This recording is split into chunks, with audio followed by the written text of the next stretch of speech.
Defence aerospace ಪಾರ್ಕ್ನಲ್ಲಿ 5 ಎಕರೆ ಮಂಜೂರು ವಿಚಾರ.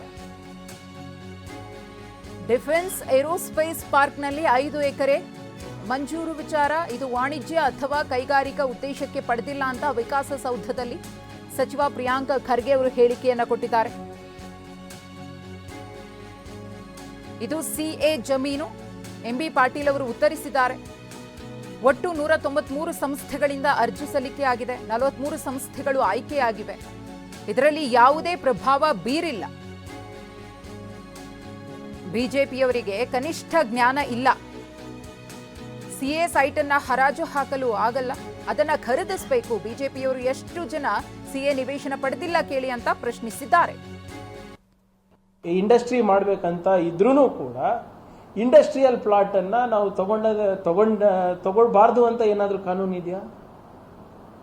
ನಾವಾಗ್ಲಿ ನಮ್ಮ ಕುಟುಂಬದವರಾಗ್ಲಿ ಉದ್ಯೋಗ ಮಾಡಬಾರ್ದು ಅಂತ ಏನಾದರೂ ಕಾನೂನು ಇದೆಯಾ? ಪ್ರೇರಣಾ ಟ್ರಸ್ಟಿಗೆಲ್ಲ ಲ್ಯಾಂಡ್ ಹೇಗೆ ಸಿಕ್ತು ಅದ್ರ ಬಗ್ಗೆ ಚರ್ಚೆ ಮಾಡಕ್ಕೆ ತಯಾರಿದ್ದೀರಾ?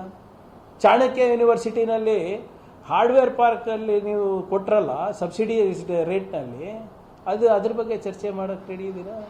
ರಾಷ್ಟ್ರೋತ್ಥಾನದಲ್ಲಿ RSSನ ರಾಷ್ಟ್ರೋತ್ಥಾನ ಎಲ್ಲೆಲ್ಲಿ ಯಾವಾಗ ನೀವು ಕೊಟ್ಟಿದ್ದೀರಾ ನಿಮ್ಮದು, ಅದ್ರ ಬಗ್ಗೆ ಚರ್ಚೆ ಮಾಡಕ್ಕೆ ರೆಡಿ ಇದ್ದೀರಾ?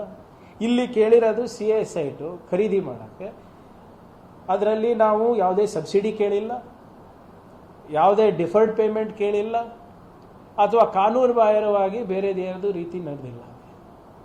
ಸೊ ಇದರಲ್ಲಿ ನೀವು ಇಲ್ಲಿಗಲ್ ಏನಿದೆ ಅಂತ ನನಗೆ ಅರ್ಥ ಆಗಿಲ್ಲ. ಸುಮ್ಮನೆ ಮುಖ್ಯಮಂತ್ರಿಗಳ ಹೆಸರು, ಖರ್ಗೆ ಸಾಹೇಬ್ರ ಹೆಸರು ತಂದುಬಿಟ್ಟು ಗವರ್ನರಿಗೆ ದೂರು ಕೊಟ್ಟು ನೀವು ರಾಜಕೀಯ ಮಾಡಲಿಕ್ಕೆ ಹೊರಟಿರೋದು.